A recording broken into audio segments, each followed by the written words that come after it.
Hi, Elizabeth. Hi, Tyler.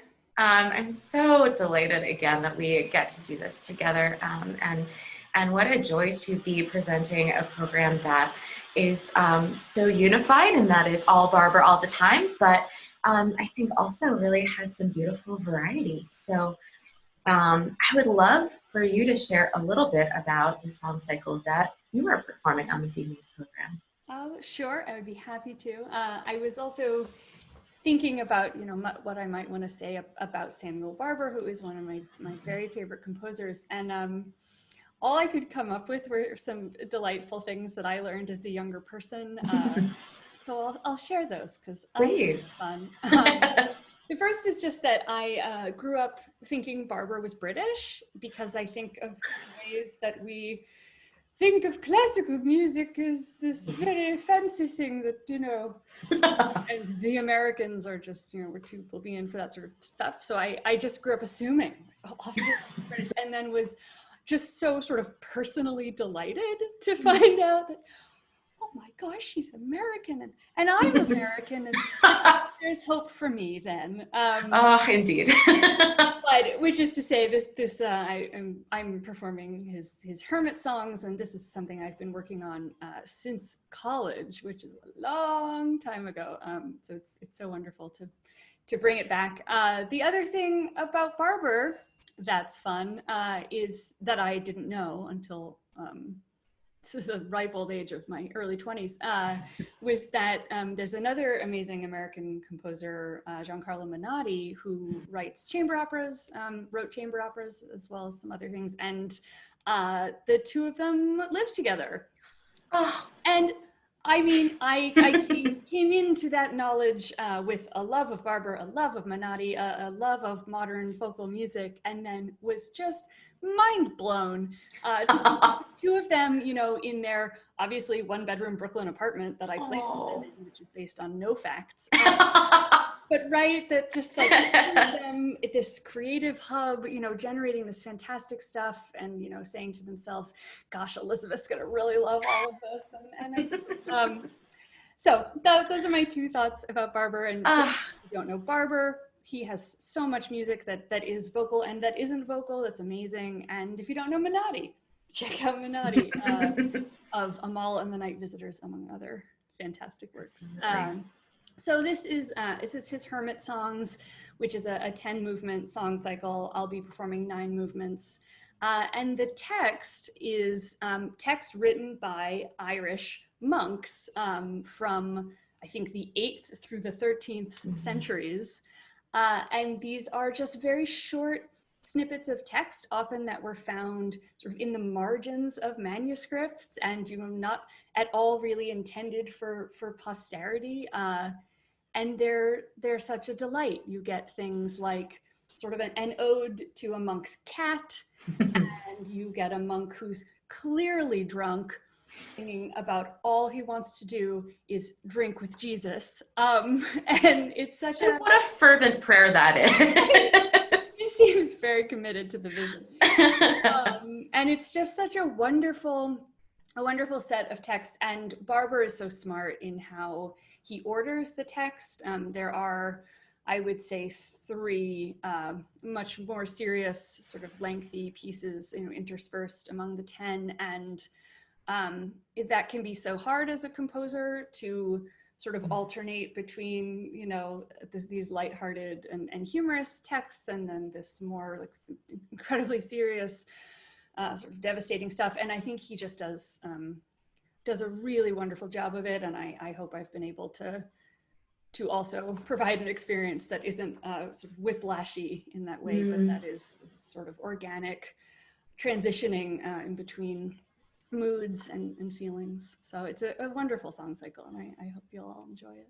I completely agree, and have had the opportunity to sing some of those pieces in the past myself, and what a fascinating challenge I think it is to us as singers, right? To have to navigate these very different emotional worlds and landscapes, and very different demands on the voice as well, don't you think? Yes, I do. All over the place. Well, and one of the joys, the unexpected joys of getting to record these was that, of course, you don't have to record them in the order in which you're written. So in terms, wow. In terms of that, yeah, I really, I switched them all around for the recording sessions. Oh my gosh. Wow. That seems like a real advantage on the song cycle front. If only I had sung an actual song cycle, I too could have had more agency. Not wrong. Oh gosh, I love that. So I'd love to hear a little bit more about sort of this piece, which I think we've established Barbara is not at this time a living composer. So the piece was written, the Herm songs were written some time ago. Can you talk a little bit more about how they feel to you now and how they feel relevant to our current world and our lives within it? Absolutely. Something that's been really lovely for me is that when I had sung these texts before, both in college and then sometime in between college and now, I didn't really resonate with the texts. I love the music, but for me as a performer, it was a bit of a challenge because I am not a monk, and they're very religious texts, and I'm a Unitarian Universalist. I'm religious, but I'm not a theist. So it was hard to tap into some, the very overt God language in there. And then this time, it was just the complete opposite. I thought of this song cycle immediately when we were talking about doing a song cycle festival because of the incredibly overt parallel themes to what we're experiencing now. I mean, these are people living in severe isolation and having therefore to develop coping mechanisms to get through their experience of being, more or less alone. And sometimes they're alone by choice. And, how does one become a monk in the 8th century? Who's to know? I think often people are monks and that's what you got and you make the best of it. But yeah, I mean, there are movements. There's a movement that starts, to be all alone, which gosh, to try and represent that and present that in this context where we're all, I think, feeling so isolated and so alone was, it just felt a lot more relevant to me personally and sort of globally. And then I mentioned coping mechanisms. That's what I really tapped into in interpreting these texts was, there is an entire movement where we are drunk and are, talking about basically like he is talking about Jesus and Jesus's family and wanting to be drinking with them. But of course, drinking by yourself is never a great joy. And, but it's also, I think, a very real coping mechanism in times of stress and in times of isolation. There is one movement that I chose to interpret as leaning on caffeine as a coping mechanism. And then the movement again with the cat is, not that we didn't love our pets before, but I think that many people went out and adopted pets during COVID. Many people are really leaning on their pets for those relationships. And, that's a real thing.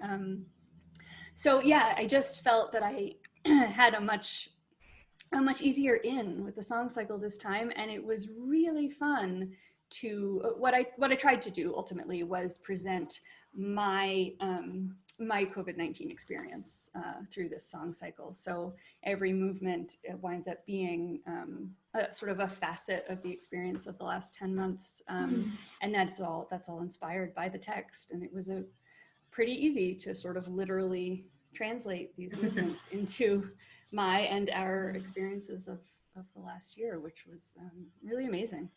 Yeah. How wonderful. I'm reminded, I am also not a person of theistic faith, and I am reminded of a time in my young life when the great conductor and educator Tamara Brooks was leading a choir that I was a part of, and one of the pieces we were performing was overtly religious, and she encouraged all of us to sort of start to imagine what we personally could connect with, because there's, of course, such a wealth of vocal literature that does address God and divinity. And I think your point is so on the nose, right? That there's something deep to connect with, even if it's not the same as the connection that the writer had with that particular idea of God. I think it speaks so strongly to the power of the text and of the setting that you're able to find such an immediate relationship between your experience and the words. So I think I would love for us to talk a little bit more about not just what you could find in the text that was relevant to this pandemic, but what the process was like, how you went about this recording. We've talked about the fact that it's pre-recorded, and so you had a little flexibility to negotiate how you recorded the pieces. But can you say a little bit more about the kind of whole interpretive lens and the ways that this pandemic influenced the ways you chose to present the piece? Sure. No, thank you. Well, what a, it was a wild ride for me. Firstly, of course, so we did all get a chance to record live with our pianists, in a COVID safe way, where we kept a lot of distance, and the pianists were masked, and we only met for a short period of time, and that was though so wonderful to get I mean, I haven't collaborated in the body with a person in 10 months. So just that part was this amazing reminder of what we used to do a lot. That was a joy. But then, right, I was faced with now creating a video and something that would be visually compelling, and without the resources of a film crew and director and sort of the things that one as a performing artist might normally be able to employ to make such a thing.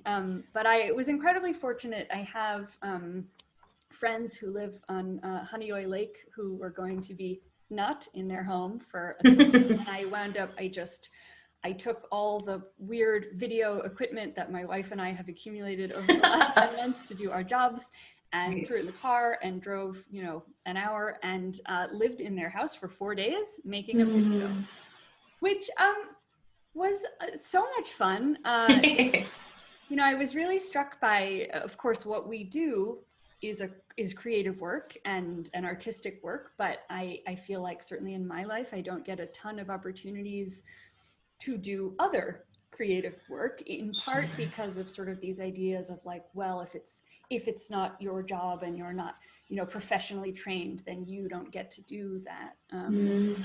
Or at least I think that's something that I take with me. And also just because we don't often have the time to spend 4 days learning how to make a video. So, I mean, I had a lot of fun.